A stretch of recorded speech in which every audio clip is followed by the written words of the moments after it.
What's up, y'all? Welcome back to Be the Light podcast with your host. I'm Marissa. And I'm Sierra. We're not trying to be perfect. We're just trying to be raw, real, and relatable. Let's light it up.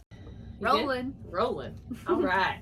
So, how are you? I'm good. How are you? Pretty good. It's been a busy week. We were just talking about that. Busy week, busy day. What all you had going on today? Work, and then take the dog to the vet. How's that? She good? Good. Just routine stuff. Yeah. And then this, and then It's Thursday. Thursday night football. Oh, nice. Are the Packers playing? No. Okay. No. Who plays on Thursdays? NFL? College? Yeah. I said Thursday. Yeah, NFL. I'm not sure who plays tonight. Somebody. That's how you know I really But don't watch football. I'm like one of those that watches. There's a game on, I'm watching. I like football. I genuinely do. But first of all, I don't have cable, so that's out. Second of all, other than that, if I had cable, I think I would really follow up. But the other Sunday when we got back from Louisiana, I did watch part of the Packers game at Brother's house. And they won. He said, "Are you a Packers fan?" I said, Yep. "Yeah, kind of not by choice, but actually, yeah, I guess so." This is a pro Packer podcast. You should get those boots, by the way. Oh, I know. They're very cute. I like those. Oh, For me, today was today was more of a lighter day. I still had to get out in the field, but it was light with work, and then I had pushed off like going to the grocery store. I got to do that after this. I had to go to the hair store because I'm getting my hair done on Sunday, and I decided to wait till the last minute. because of your birthday Yeah, next it's my week. birthday. Yeah, I'm gonna be 26. You're just young. Yeah. So I actually seen this YouTube that said you're only as old as your spine, and why are you looking at me like that? And so like it was just talking about how important it is to stretch on a regular and stuff like that. And I started thinking about like people who are more active and like, which means their spine is a little more loose, and then some people who are not, which are the similar age, and their spine's a little more stiff. So I thought that was interesting because your spine like is kind of part of your core. So I was like, I need to start stretching more, because if I'm as only old as my spine, then I need my spine to be a little loose. Yeah. Because my back hurts all the time. Yeah, I think that goes like you're only as old as you feel. Yeah, and I feel like that for real. Like if you don't take care of your body, then you're obviously not going to feel good, and then you're going to feel old and all that stuff. So I wholeheartedly believe that, because I know people that are like 50 years old, and hell, they look better than me. You know, they're moving and grooving way better than I am.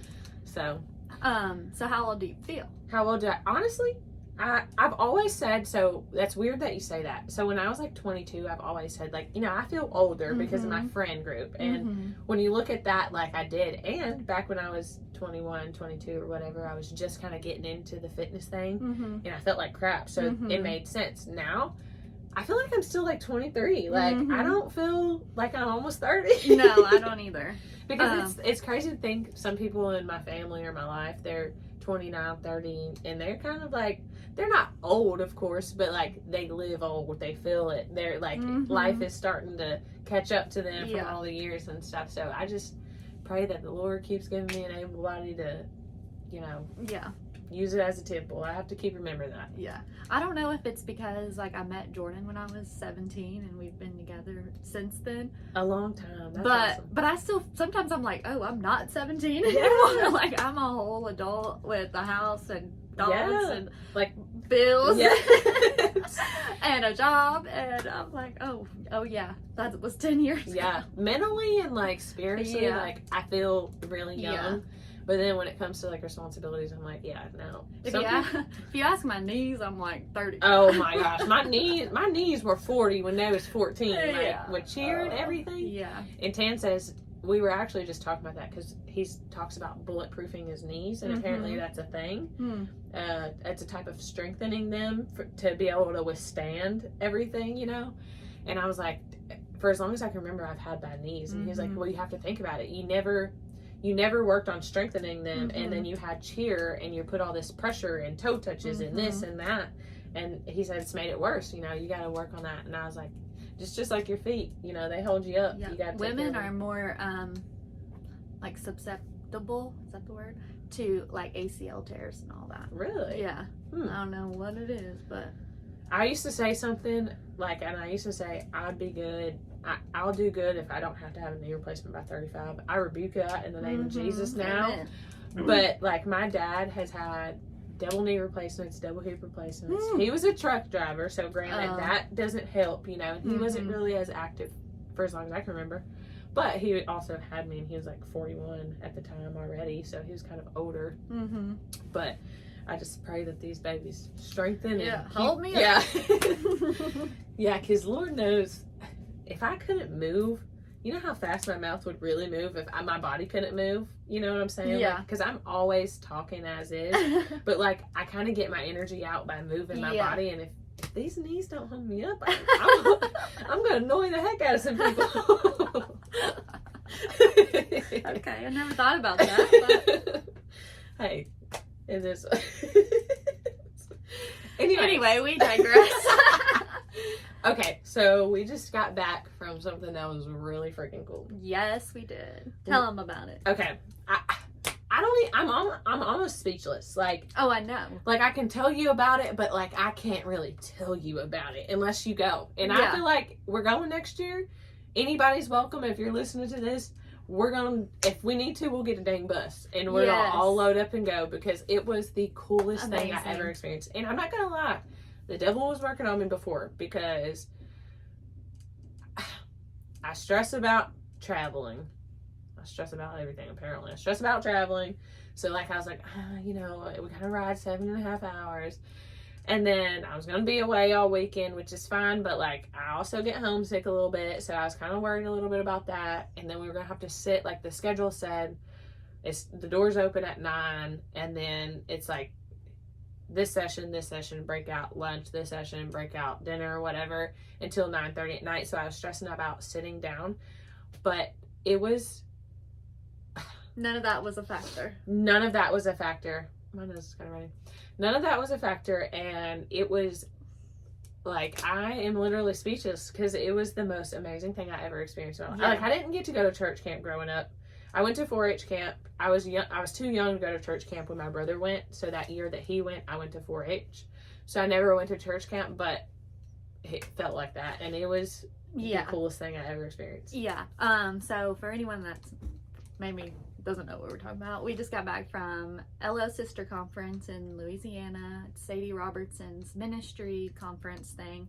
And yeah, it was like taking me back to like church camp. Like the first time I had felt the presence of Jesus around me, like literally just holding me. In the whole room. Yes, like, and it's like the whole, you just like feel it. Like, it was like he just bounced off of everybody. Yeah, it was the coolest thing. And I went to the same church camp like 3 or 4 years in a row in like the middle school, high school area. And I mean, I had been going to church pretty much my whole life, but it was like there with just, it's like the same atmosphere. Like everyone's there to like to visit with Jesus, pretty much, to feel him, to get closer and grow with him. And yeah, it just took me back to like the first time I ever felt him like around me, and it's just like emotions all over the place. And it was, but it wasn't like, I don't know, it wasn't like for me anyway, it wasn't like oh, I have all this like burden and shit or whatever. It was just like a big old hug. Like, just, I don't know. Like you're here. I don't know. Yeah. I agree. Because on some people you can see like there was this burden, life's been hitting them down, you know, and like everything they were saying was relating, which I felt that. Like everything was saying was, but it was like so much in like such a light, like not heavy way. Yes. It was just insane, man. It was the coolest thing ever. It really was. Yeah. So I guess this episode we're just recap a little bit of all the things that we did.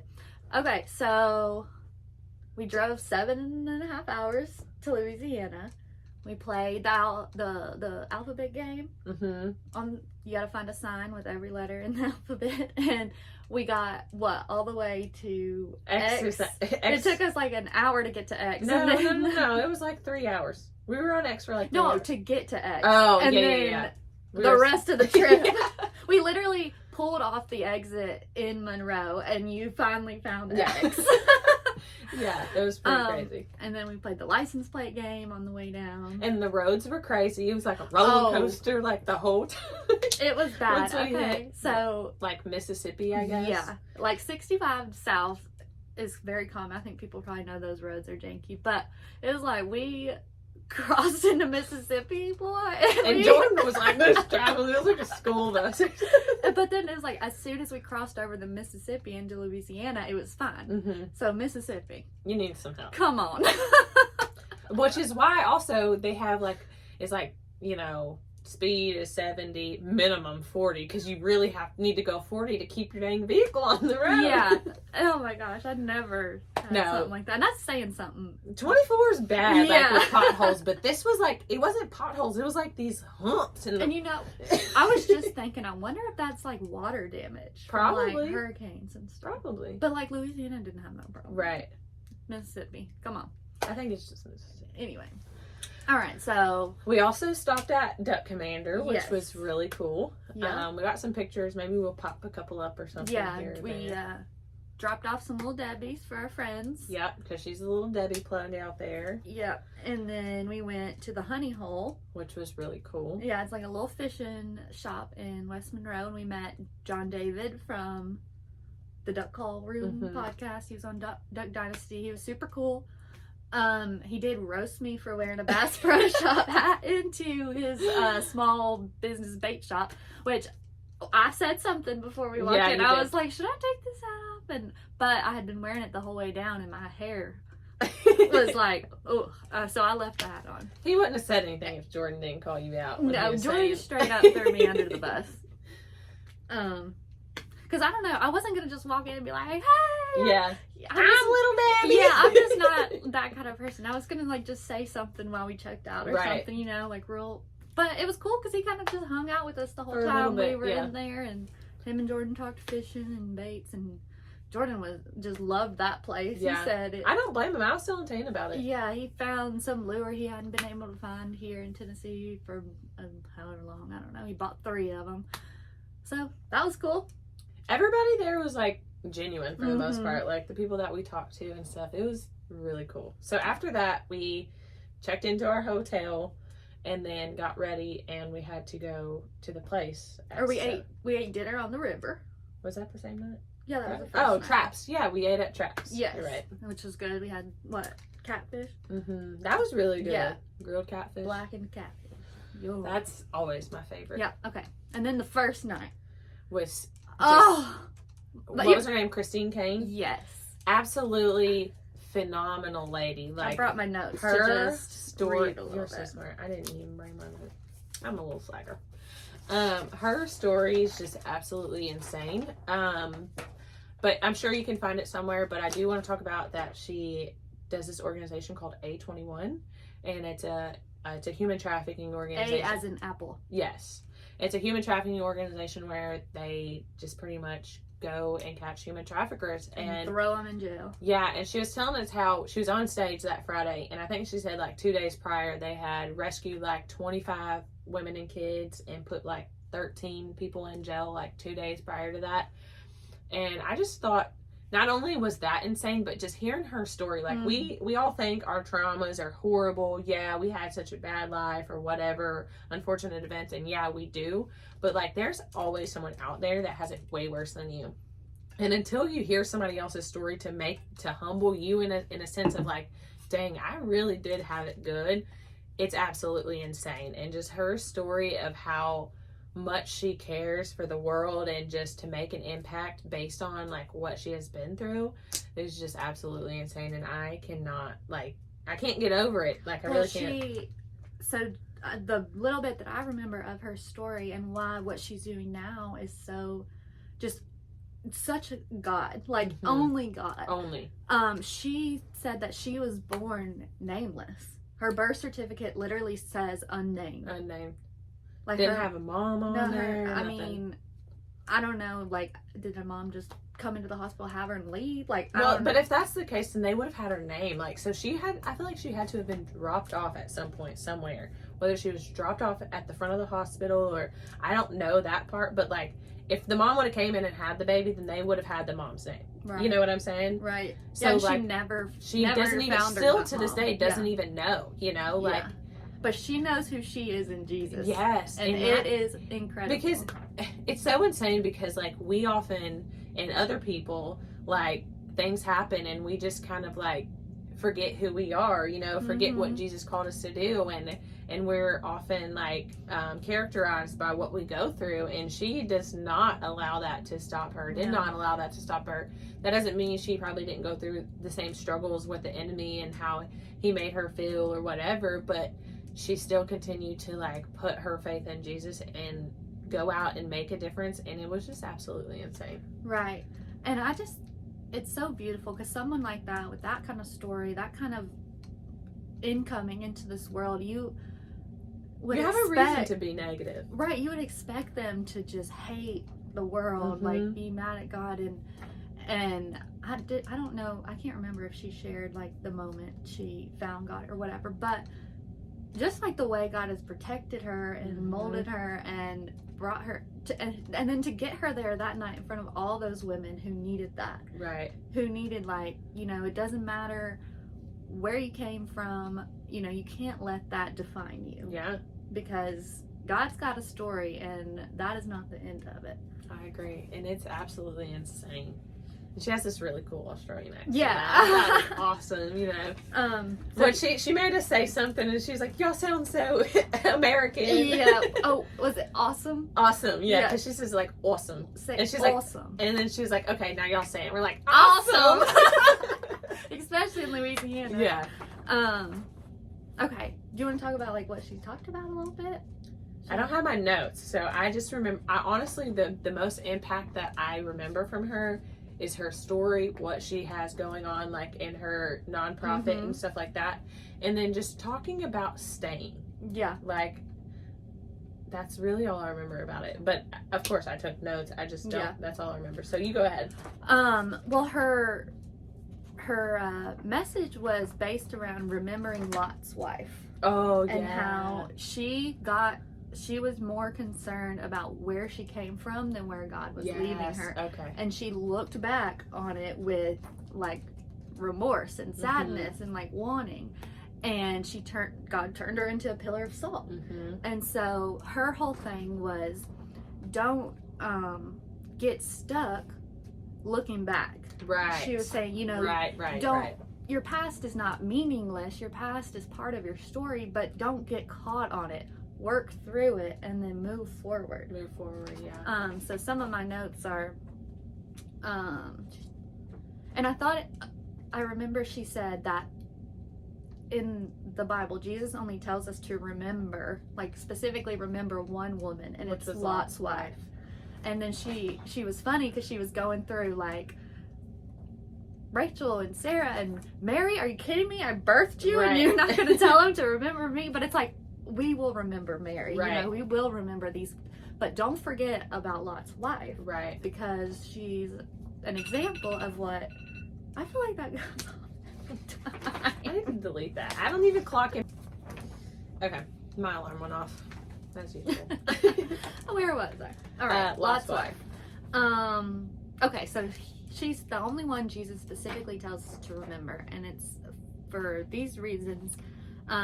She prioritized her past over her future, and this is really good that Christine said, is that she got stuck in a place she was only supposed to pass through.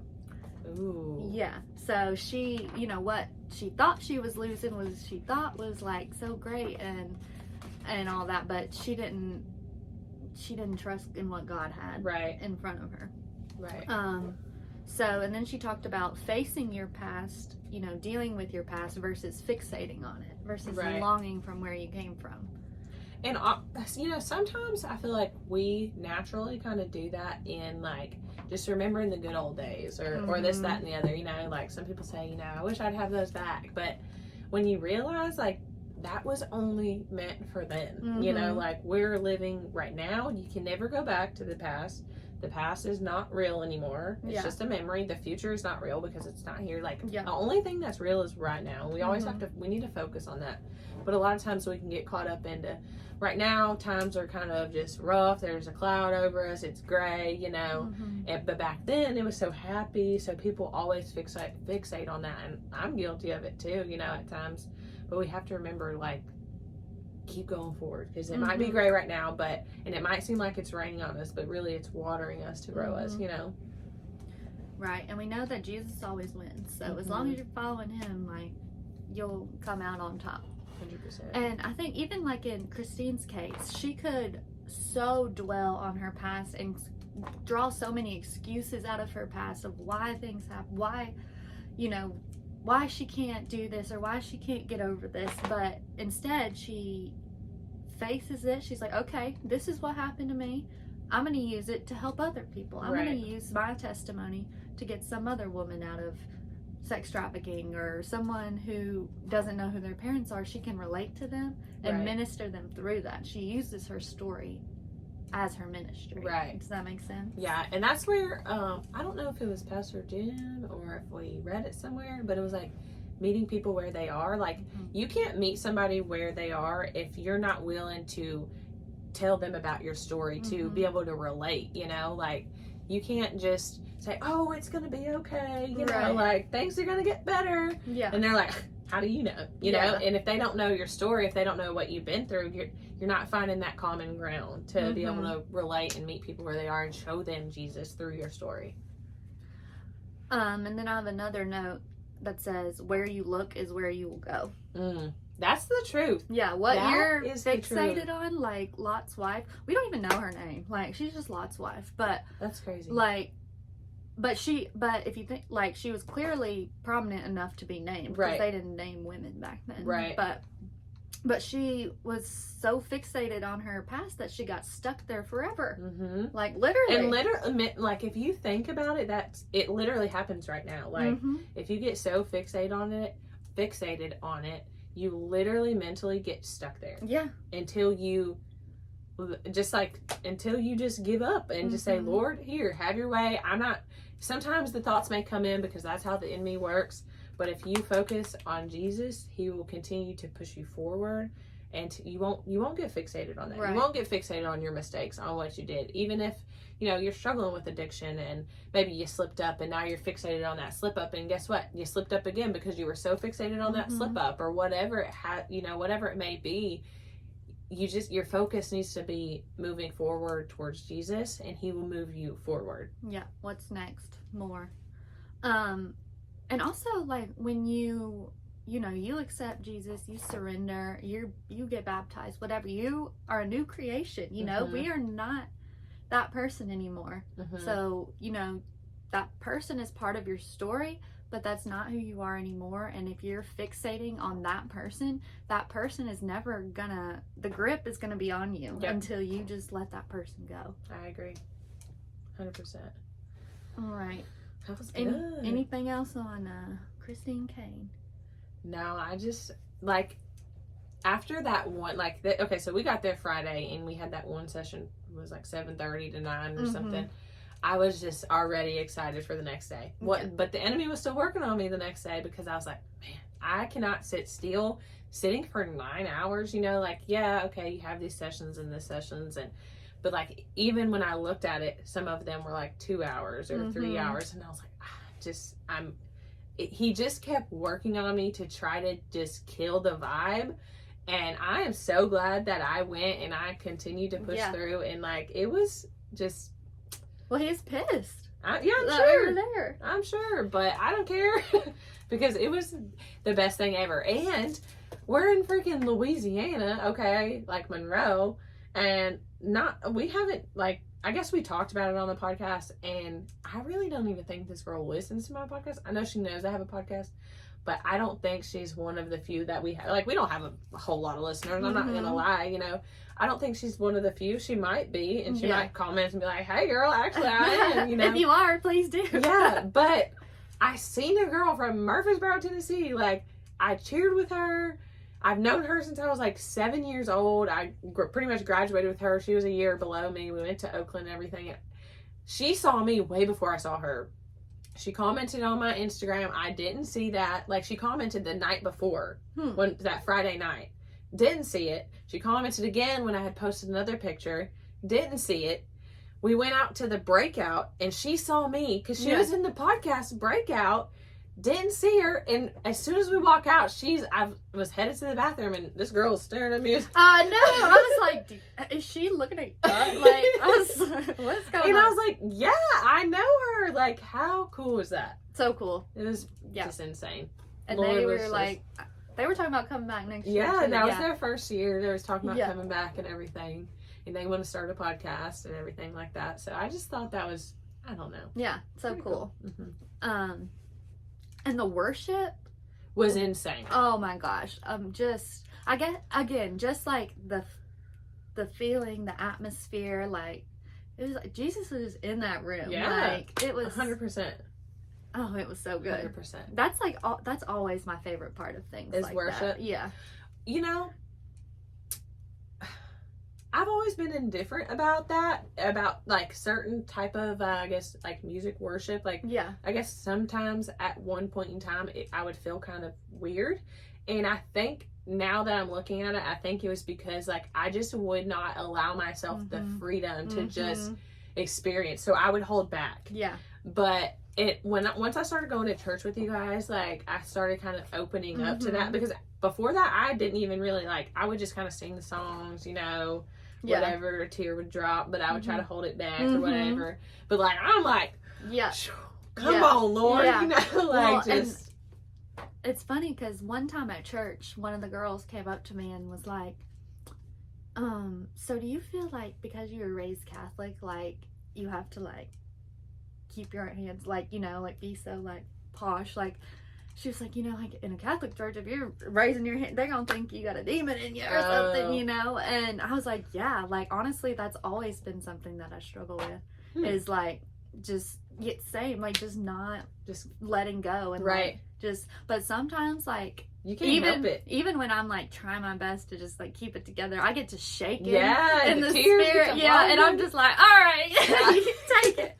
Yes, that's exactly how it was. Yeah, honestly, and I still struggle with that sometimes, especially in like smaller settings. And, I'm just kind of more reserved. But I feel like not anymore. Like, no, we're not doing that. Like, let go, let God do His thing. 100%.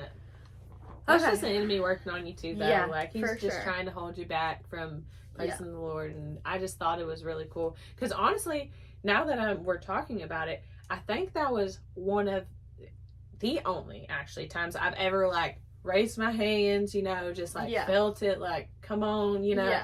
Normally it's something like this, or like my hands are kind of like this, and you know, some tears are coming down because I'm feeling it, but I'm still holding back, and I did not have that at all. It was really cool. It's just, I think I was gonna say it was the move, and it had to do with the energy in the room. That he's like, oh no, you're not holding back. Like, well, that was the theme of the whole conference. Was move. And I mean, he was moving. That is for sure. He was. Still is. Like, I'm even like, I mean, part of the reason I didn't want to record on Monday was because I knew it would be busy this week, but another reason was I just wanted to soak in it all week, and just kind of.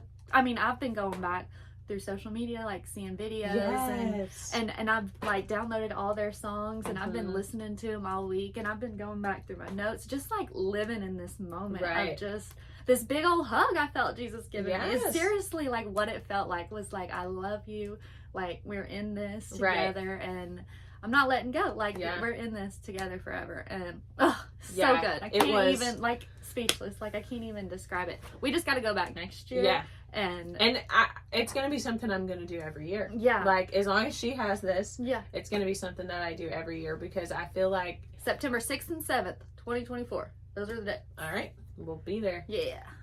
That's cool, though. All right. Good stuff. Second day, this precious little lady from Miami, her name was Dawn Cherie. And I loved her. She was like big as a minute, but she had a voice. And she was powerful. And her did you want to say anything about her? No, I mean, you can go ahead off the team. She and her, I think, husband planted a church in the center of Miami, which is, I think, wild. Yeah. And it's one of the big churches. Like, they're doing good things in Miami, which is a city that probably needs it. Yeah. But her whole message was good hands. Yeah. Like, we are in good hands with the Father. And going along with that, she based it off of Isaiah 64:8, where it says, God is the potter and we are his clay, which he molds with his good hands. And one of I don't think I even wrote it down, but one of the things that I remember her saying to me was like, if you think about, to me, I guess so.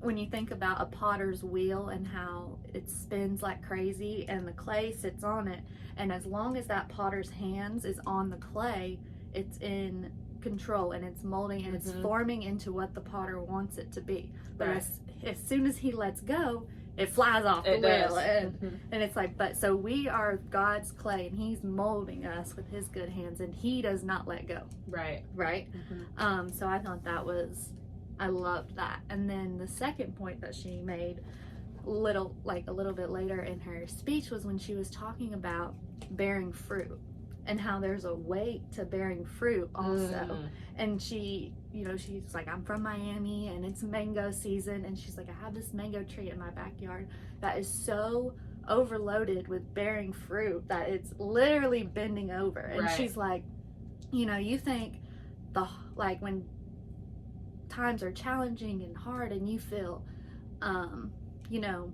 you feel like worthless or whatever, you think that's a burden. But she's like, but there's also a weight to bearing fruit. But that mango tree, bends and it's heavy and it weighs, but it does not break.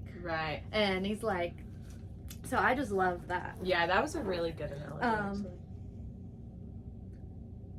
And then she was just I also remember her saying, I feel like I have to go back and look at my notes, but I got out of those as like staying, like we're in good hands, but like, and when we're bearing good fruit, it feels heavy, so we want to run away, type of thing, but like just stay. Just stay, because like what he's doing is molding us. He's like, just like the clay, like just stay. Oh, and then another example she made about the good hands and the pressure and the weight that comes with just life and trying to follow Jesus in this crazy world is like when somebody's having a heart attack, what saves them? It's the pressure from the compressions and CPR. Sometimes the pressure, it feels like a lot, but it's what you have to go through to get out on the other side, So I thought that was really good. Yeah, because a lot of times we feel like, the pressure could be like we're not where we need to be or this, that, and the other, but we are in good hands, like that pressure is there for a reason. We're feeling that weight for a reason, One of the notes that I have, I'll just read, and it says, surrender every part of my life to good hands. Our only work is to surrender. The transformation, the healing is in the work of his hands. Say that one more time. Our only work is to surrender every part of our life to his hands. And the transformation and the healing is the work of his hands. Love it. Yeah. That's the potter. Good. And the clay. That's good. Yeah. So good. That's really good. Oh, here's what, I guess this also came from her. It says, after you surrender, stay. Stay in his hands, trust his process. You're an original work of art. Comparison kills originality. Good stuff. All right. And then we had lunch.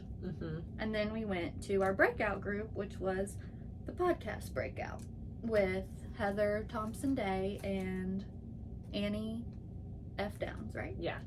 Yeah, I thought they were saying her name was Annie Up Downs, and I was like, how cool of a name is that? So what'd you get out of the podcast breakout? You know,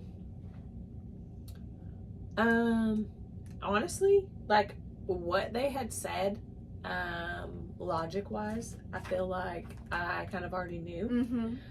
But the energy that they brought in, like just being confident and continuing to push forward, like to know that we're not the only ones struggling with whatever it is, like not liking social media and not feeling like we're there, you know, stuff like that, really was just the reassurance that I needed, because like y'all already know, like I'm over social media, I'm over, but I know I'm being called to do this, you know, and so I'm having to find this balance, and I don't like it, but to see somebody else have so much success and write all these books and do this and do that and have these like courses to teach people all this stuff, you know, like to know like successful people have had and still have those same issues, and to just kind of explain how to get through it, that's what I really got out of it.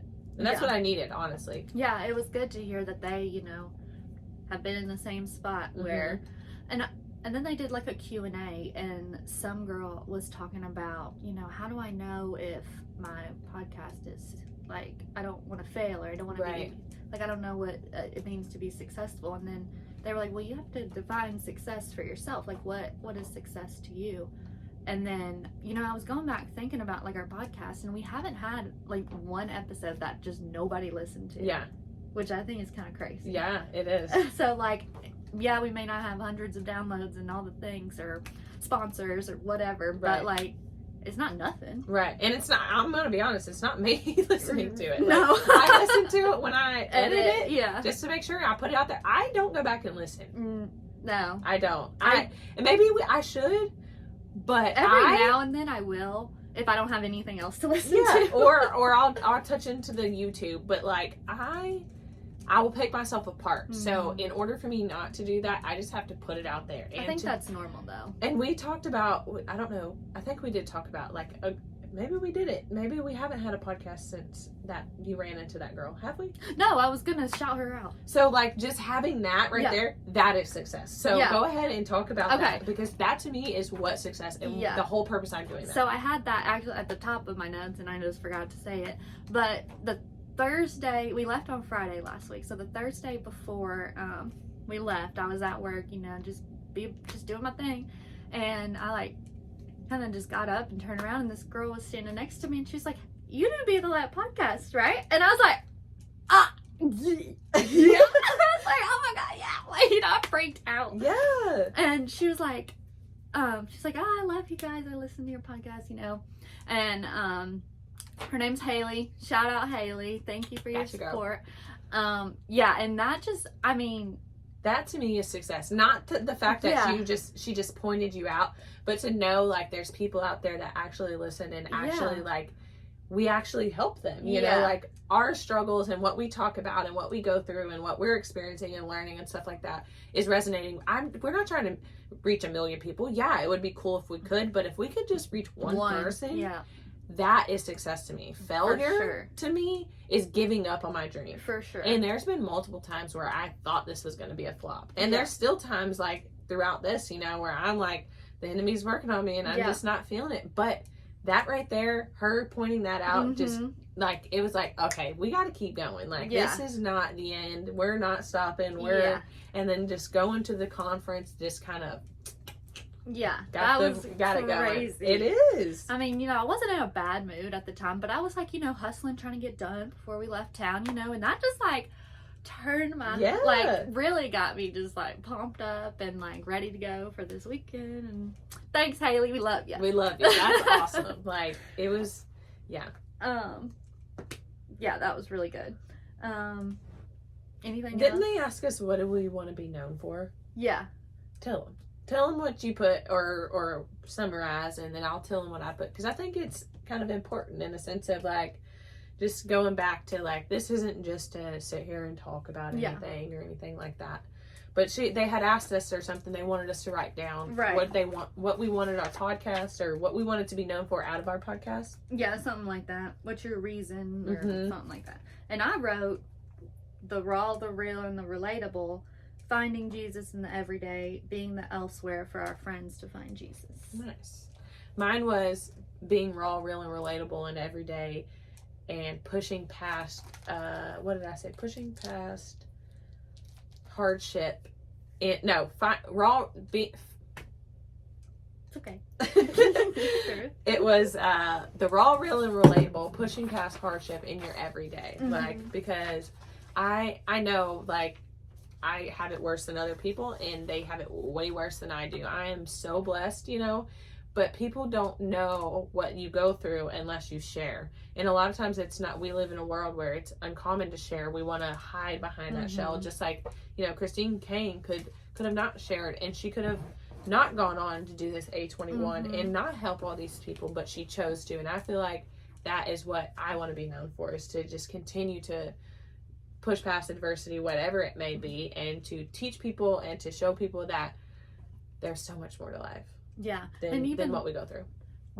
I think it's, you know, it says in the Bible, like, we, you know, bring people to Jesus by the words of our testimony, you know, and that's our everyday, every day. But people are scared to share their testimony because a lot of times there's a judgment behind it, you know, and if you are secure and know that, you know, once you accept Jesus into your life, there's that daily grace, there's that mercy, that old you is washed away, even if it was something you did stupid yesterday, you know, His mercies gone. are new every day. It is gone, you know, and it's something you can still utilize to bring other people to Jesus, and I think that's really important. Yes, and I said this the other day, and when I got this, y'all, this right here is what really changed it for me, and it's that it's not about what I have done, it's not about what I do, it's about what Jesus did on the cross, and that wipes away every single thing you've done, what you're gonna do. You know, as long as you repent, you know, I'm not, Jesus, this is your way, not mine. Like, I'm like, whew, that right there. If you can just hold on to that, like, because he knows we're not perfect. We're not going to get it right. We have all this baggage, but that's why he went to the cross. That's the whole reason. Because we're going to mess up. We suck. We're human. and a lot of times churches and religions and this, that, and the other, you know, think, oh, this is what you do, this is what you did, you're kicked out of church, or, you know, you're going to hell, or this, that, and the other. But Jesus is here for the sinners. We're all sinners. You know, if you can accept that you're a sinner and know that Jesus died on the cross for you because you cannot be perfect and you stumble every day, every second, you know, I'm going to be honest, like, I haven't been in a situation with the whole George Strait and the girl that I really wanted to fight her, y'all. I'm not going to lie. Like, and I'm so glad Jesus did not let me do that, but I would have beat myself up for that, and I would have repented, but there would have been consequences. I would have went to jail.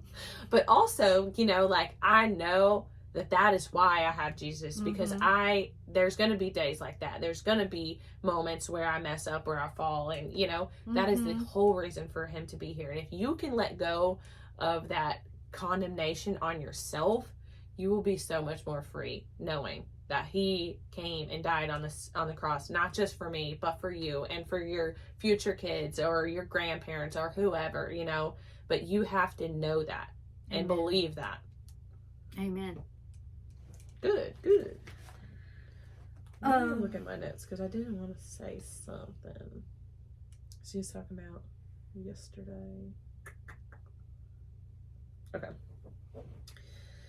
Oh, so I was just folding clothes, and I just needed to write this down and this was a couple days before, like, we had a conversation in a group with another friend or whatever, and it was just about, you know, feeling like they're slacking, and I feeling like I'm slacking. Not enough. Like, I'm gonna be honest, not doing enough. Yeah, same. I haven't been in church, like, to our church, in quite some time, and I have no reason. I can make up a ton of excuses. I live forever away, blah blah blah. It's bullcrap, you know. Like, I wake up in plenty of time, but instead I chose to, like, listen to my preaching podcast, or I'll turn on a live from Life Point or whatever, and just listen to that, you know.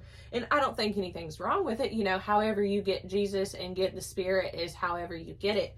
But I was folding clothes, and it just totally came to me, and so I wanted to share this. And it's kind of cool because we're kind of fixing to start doing something that I want her to talk about in a little bit. But I said, in a world where so many people just listen to church, whether it's they don't go because church hurt or just choose not to go, we really have to be the church and every day so that people still get the experience of Jesus and fellowship in such a crazy time. The internet is a positive aspect in spreading the word, but people lose connection with other people. Mm-hmm. And so, yeah, we might not go to church, but you are the church. At the end of the day, your body, what Amen. you carry, and how you are is the church. Yes. So you might not go, but you can still give somebody that church and Jesus experience by just your interaction and your fellowship. And with that being said, I want you to talk about what you kind of have excited to go on. So for people that want to listen, if they want to join in for this fellowship experience, then we can talk okay. about that. Well, so like coming back from conference, you know, I've been just sitting in all this just sisterhood and we were talking about, you know, going next year and wanting to get a group of girls to go and like getting either like an Airbnb or a few hotel rooms together and like gathering after like at night or during lunch and just talking about what God say to you and what, you know, just that fellowship and sisterhood. Right. Like I don't want that to end at conference. Like I don't want to have to wait another year to experience that. So I was like, let's start like our own little sisterhood movement here, like in our hometown, you know? And I was like, so we're going to start like once a month, just plan something where everybody can just come together, you know, talk, have a glass of wine if you want, like do something like fun without the pressures of like going out and like having to get all dressed up or like life's so crazy. Like I don't feel like I can ever like find time for anyone. Like this is going to be like a scheduled thing where we're like, okay, we are taking 2-3 hours out of our month to just love on each other, to just, hey, how are you? Like, what's going on? Like, let's talk about it. Like, get it off your chest.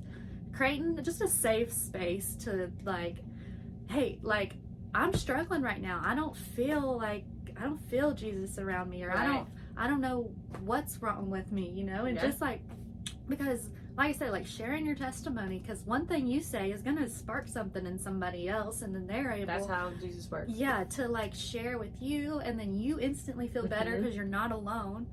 And I'm just learning how important having good, solid, you know, females around you as males, like, or as females.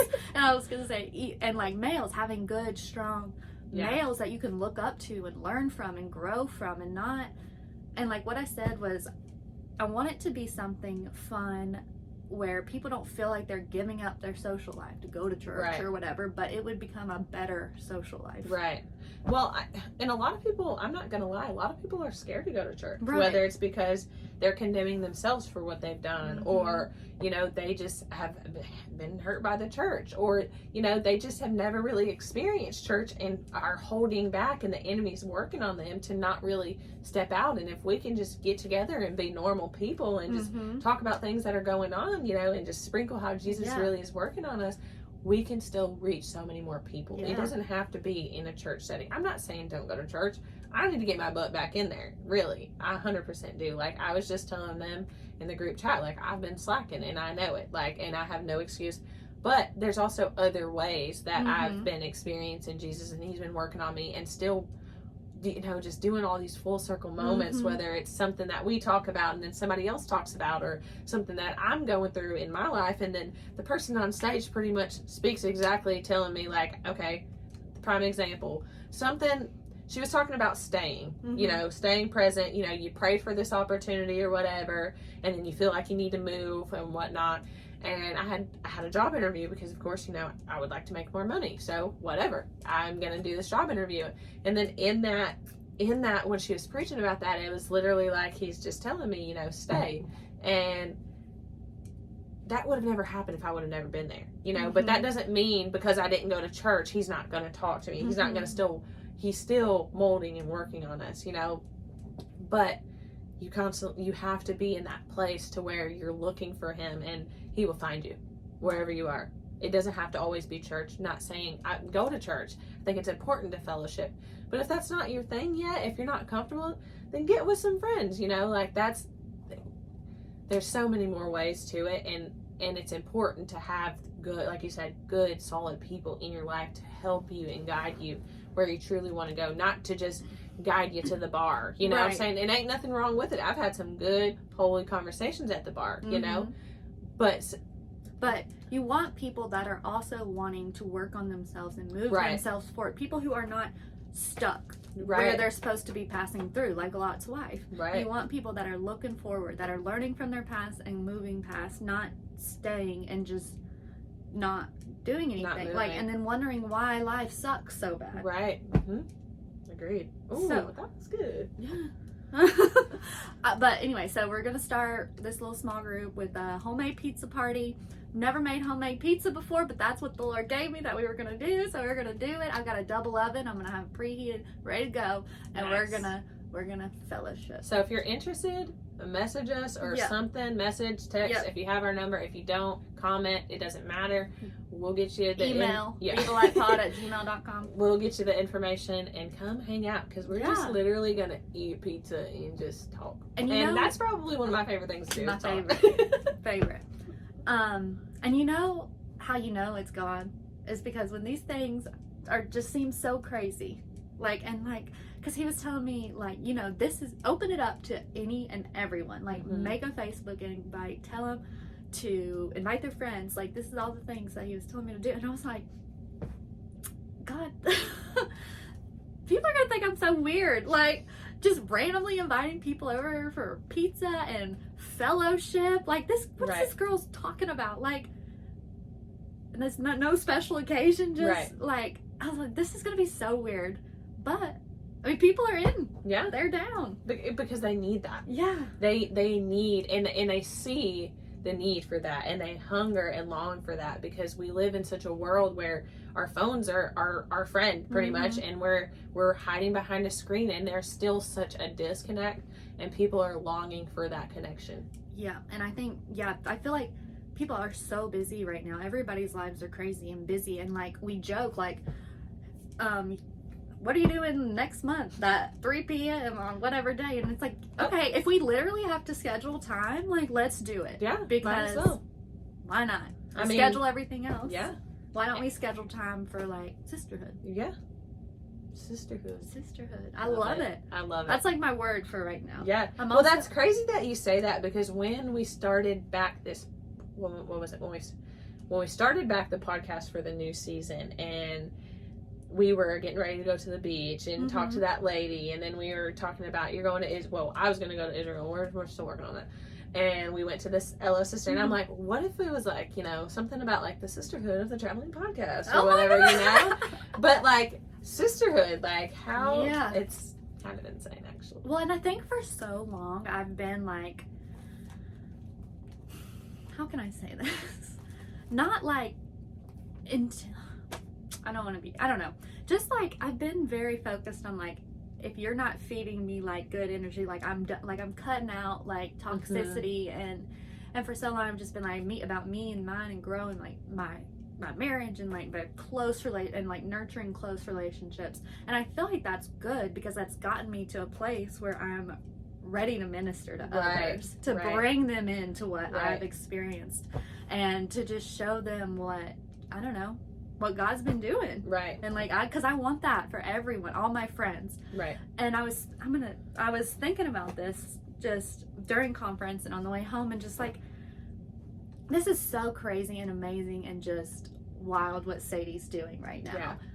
And it's like, God is using our age. her. Like, she's literally exactly the same age. And it's crazy how God is using her, and it's amazing. But, you know, it started with Phil. And it started with Phil's sister, who said to her pastor, you know, if you convert him, he will convert thousands. And that is exactly what he's done through, you know, his family. And then Sadie's his granddaughter. So without him, Sadie wouldn't have what she has now. Or God wouldn't, like, it's all part of a plan. And I truly feel like I have friends in my life that I'm not sure where they're at with God, but I know if we can convert them, they will convert thousands. Like, I know, like, and I'm like, come on, Jesus. Yes, which also takes me to probably one of my favorite parts of this. freaking conference, and I want to be the person baptizing those girls. Yes. There was hundreds. At the end, they opened it up to worship. They had 2 tanks, and they literally baptized 2 at a time. Yes, because the friends, sisters, people strangers. that didn't even know each people other. by themselves, or what? Just hundreds of people women got baptized, and just to watch it, dude, I was so much. I have so many videos. I'm sure so I can post it on the LOS Sister app, and they're gonna be like, "That's me." I was taking videos after video because that was one of the most insane experiences. Is to just watch all these girls like from this, really a solid like 24 hours. We wasn't there we were there the whole weekend, but the conference itself was like a solid from 7 p.m. or 9 p.m. or whatever Friday to the next day. It was a solid 24 hours, and to watch this hundreds of women, grandmas, moms, daughters, sisters, all of it, to just get baptized. It was the most insane thing I ever experienced. It was awesome. It really cool. was. I wanted to go down there and like dunk me again. Yes. Yes, that's how I felt. But just imagine the women dunking the women. Yes. I would feel like my mission's complete. Right. One of the girls that was hosting, Jill, the one that she's from North Carolina, and she said she brought a group of girls, like 30 or so from her church to conference with her, and she baptized like 3 or 4 from that group. Yeah. And I'm like, oh, that is amazing. That's amazing. Yeah. And I will say one more thing on sisterhood while we're here is I'm reading this book. Like, I've had the book for like probably over a year, but I just picked it up like right before we went to conference because it's called Sister Roar. And I just started reading it, and what I'm learning through this book is, it's great to be a strong, independent woman, but we're better together. Period. And that's crazy because just the whole weekend and moving past the weekend and what you got going on. Yeah, that's just... Yeah. It's good. Because there's a lot of times where, like you said, you're just so focused on you. They're not feeding you the good energy, so you're just kind of distancing yourself and feeding into the people that feed into you. But, like, when you get that good, solid, it's so much better. Right. It is. It's so really good. Cool. All right. Good stuff. Then our girl Sadie closed it out. She killed it. Can I just read my notes? I mean, go ahead. I'll just read. You're gonna help me remember my notes too. So, her, the whole conference, the theme was move, and then she read the story from Exodus 6 where Moses is leading the Israelites out of Egypt, and about it. She stopped like right before he parted the Red Sea with his staff or whatever. And she's like, I was getting ready to prepare this message, and but I felt like the Lord was telling me, how am I supposed to tell people to move when they feel like they're stuck? She's like, I don't know why. I felt like people here were stuck, but anyway, so that's what she went with. And so I'm just going to read through my notes because she's just amazing. Love her. All right. So what do you do when you feel stuck? Sometimes there is intentional positioning to reveal God's glory and grow your faith. So she was like, sometimes you're not stuck. Sometimes you're intentionally placed somewhere in order to reveal God's glory once you get through it. And then sometimes God's answers to our prayer looks like a challenge at first. That goes back to, Don Cherie's weight of bearing fruit. Sometimes it's hard. Sometimes the answer to the prayer is not what we thought it would be. It's usually not what we think it's going to be. And then next up, there's no life in going back. Like Lot's wife, looking back, she's stuck forever. Yeah. No life. And then it's scary to step out on faith, but it's scarier if you don't. Again, like being stuck in the same place forever. Like, you think, like when God is telling me to, invite all these people to your house and make a Facebook invite and look crazy and a Bible thumper, this girl is crazy. Like, that's like scary and it feels weird, but like to be without a sisterhood is even worse. It's even worse. Like I said, we're better together. And then next is, we serve a God who so loved us, he came to us. Every other religion, you have to go find him, to go find their God. You got to go seek and do. but search. I was wondering what that meant. I was like, okay, I need to ask you. There's like a list of things you got to do, but our God came to us. He came to earth to save us. And then, ooh, this is good. All right, Jesus wasn't stuck on a cross or stuck in a grave. He was positioned there. Mm. It was part of the plan to reveal God's glory. Mm. And then I put, I'm not stuck. I'm positioned for the glory of God. And then there's Psalm 42 that says, be still. You know, just stay. God's going to get you through. And then you got to go through the process to get to the promised land. Oh, this is where she was talking about Moses standing at the Red Sea with his staff in one hand. And it was, you know, God gave him the staff. That's what he onto the ground and it split, you know. But she was talking about, you know, he could have been there staring at this sea with an army running behind him and threw the staff on the ground and been like, God, give me a boat. Right. God, give me a plane. Yeah. You know, and but he gave you what you need. Mm-hmm. What he needed, he already had. So I thought that was cool. You said what he needed, he already had. Yeah, God had already People gave don't him. realize that. Well, like you said earlier, you know, we pray for all these things, and when we get it, we're like, all right, Next. you move. Like, you're like, okay, you forget that this is what you prayed for, and God's equipping you with all the things that you need to get to the next spot. And you don't realize but that you you already have it. But you're not staying and, you know, dwelling in what he has for you right now, and or trusting him to get you to the next spot. That's good. Yeah. And then, and then if you get to the promise without the process, you won't be ready. That is so true. Yeah. And like that's literally like what I said earlier about, you know, like for a while I felt just so like, you know, I'm just independent, strong. I don't need nobody, you know, Right. like just kind of cutting my circle short. But it's in that time of just like growing myself and becoming more strong and independent, it prepares me to be able to, right, you know, ready to do this sisterhood thing. Because if I hadn't like done all that, like, or just took time for myself to grow or whatever, I wouldn't be like, if I had all these people in my house, I'd be like, okay, I can't wait for them to leave. Right, you know, like right. they are really messing up my couch right now, Right. or drinking all my wine, like, you know, right, like annoyed at it Right. instead of like hungry for it. right, 100%. And then I've got, That's like you have always said, you know, everything adds a tool to your tool belt. You know, like if you don't allow it to, then you're going to come up to a position and you're not going to have the tool that you need. Right.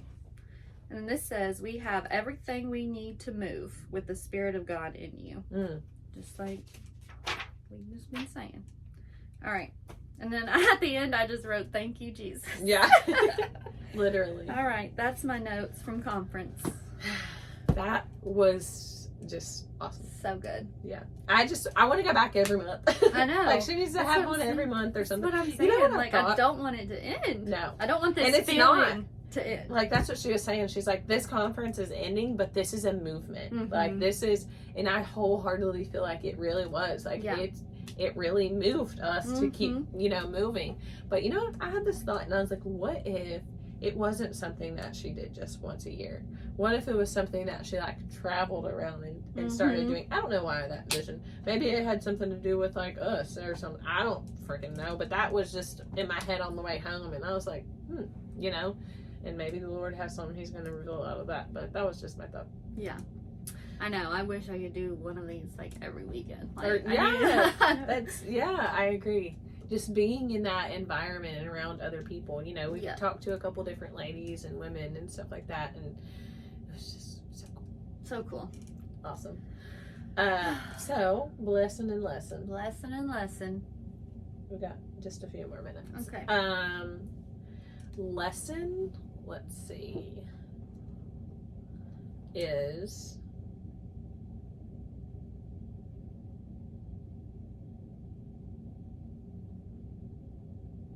you know, my lesson's going to be to stay.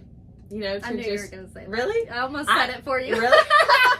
Well, I'm glad you did, because I really didn't. I had to think about it, And I'm always constantly looking for what's next. I'm always, okay, I'm here. I made it here. What's going on? And I don't think anything's wrong with that. But I do think I have an issue with, I think I self-sabotage in a way because I'm so eager to continue on and what's next. All right, I made it here. Boom. You know? Yeah. And I just need to stay and just to remember that while I'm here, there's something I need to learn and to grow and he will move me when the time is right. And so I just feel like that is my list. I can relate to that 100%. Just being, ambitious, headstrong, independent women. Yeah. That's what we do. But I think for me, a lot of times is I'll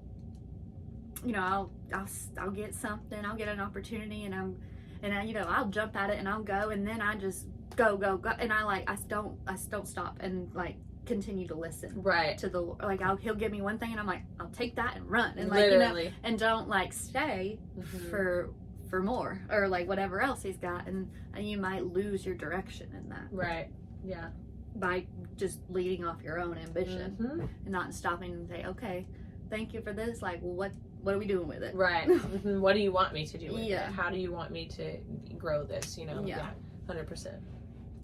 So my lesson I heard on the radio, and I don't know if it's a lesson for me or for somebody listening, because it's a good reminder for me, but I heard it and I was like, somebody else needs to hear that. And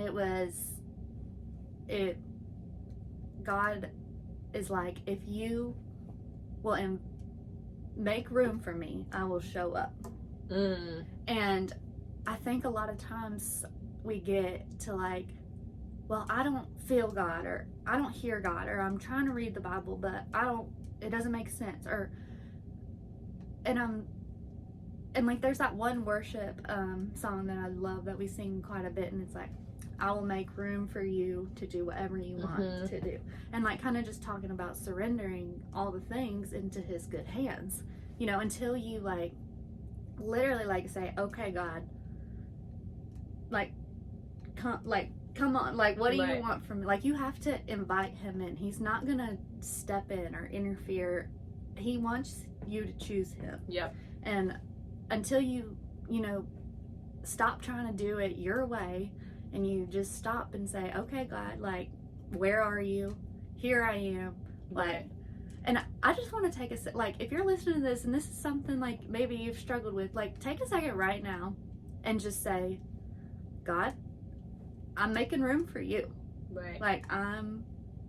And then just stop in that and just see how do you even right now my heart just kind of swells up. Yeah, because he's he throws a freaking party every single time. This is what I was saying this to the friend in the group message. It's God doesn't hang on to those times where we're not going to church, or we're not opening the Bible maybe as much as we should, or we're not praising him, we're not thanking him, or he doesn't hang on to those. But when you stop and invite him and you look at him just one glance, he hoops and hollers and does a backflip. He loves and celebrates that and will meet you right there. So if maybe you're not feeling God, ask him. Say, hey, God, I'm going to feel you. I'm making room for you. And make room. And actually, turn the TV off. Turn your phone off. Whatever else has got you all distracted, just chill with him for a minute. And he'll meet you there. He will. He'll wrap you up. He's going to blow your mind, honestly. I feel like it's insane how much he blows my mind. And I feel like he does that for everybody, but he knows, in a sense, that's what I kind of need. And I'm just I can just because I'm always just blown away by just a conversation you and I have, and then next thing you know, it comes back around and in a podcast, and it's I don't know, it's just he blows you away. He'll reveal himself to you, and you have to open your heart and mind to him, and he'll show up big time. He will. Blessing is just getting the opportunity to grow in God and grow in Jesus, and to go to things like the conference and stuff. When we were at the conference, they had talked about how there's so many people around the world that don't have a Bible in their their language, and they're working on translating the Bible in their language and stuff like that. And just imagine if we didn't have that, Yeah. you know? And I'm just thankful that we do, because honestly, I don't know where I'd be if I didn't. Right. Like, I So really true. don't. I really don't. So true. We can't even grasp how blessed we are that we actually have the Bible. Mm-hmm. It's crazy. I can't imagine not having a Bible. Yeah. And I'm going to be honest, I don't eat, I've read a couple books out of the Bible, but like, just to know what the Bible is about, and to be able to like listen to podcasts and to continuously like, no, I might not have read this verse, but I know what Isaiah 64 is about, or whatever, because of just my podcast and my friends and being in that fellowship and being in church and stuff, and just to have that opportunity, because there's some places that don't even allow you to do that, you know? And so that's my blessing, because I just feel really blessed. Yeah, that is a big one. Yeah. So my blessing, I'm gonna try to go quick here, is like kind of going back to like the whole, you know, Sadie has this, you know, great ministry, but it wouldn't be here without, you know, her foundation and her family and things like that. So my blessing is my foundation, you know. Sometimes I get kind of like, why didn't my parents, like, you know, I don't know, take me to church more, or like talk more about God. And sometimes I'm like, oh, could you, like, I'm like, maybe if I had, you know, maybe if they did, I would have grown a ministry like she did, you know, whatever. But here's maybe a lesson in that too, is maybe, you know, my parents, they gave me a foundation in God. And that's all that matters, is that there was that foundation, and I've been able to grow on it. And what I've grown from will lead into the next generation, and it's just going to continue to grow and grow, and maybe my great granddaughter will be the next Sadie Robertson. You know, like, it all starts from somewhere, and it's just my responsibility to continue building on that, and to better the next generation. And without that foundation that I started with, whatever, you know, however basic or whatever you want to call it, it was still a foundation of Jesus, which is the only foundation. Right. That's going to hold anything up. Right. Good stuff. Well, that's all I got. You got anything else? We'll get back to the Armor of God Bible study next week. Yes, I actually started that, so I'm excited. I need to bring it, though. I need to put it in my car. Yeah. Because, that's actually really good. But, all right. Well, we'll see you next time. Love you. Bye. Thank you for listening to Be the Light podcast. You can catch us every Thursday on Spotify, Apple Podcast, YouTube, and don't forget to follow us on Facebook and Instagram. And as always, you can always email in at bethelightpod@gmail.com. We love ya.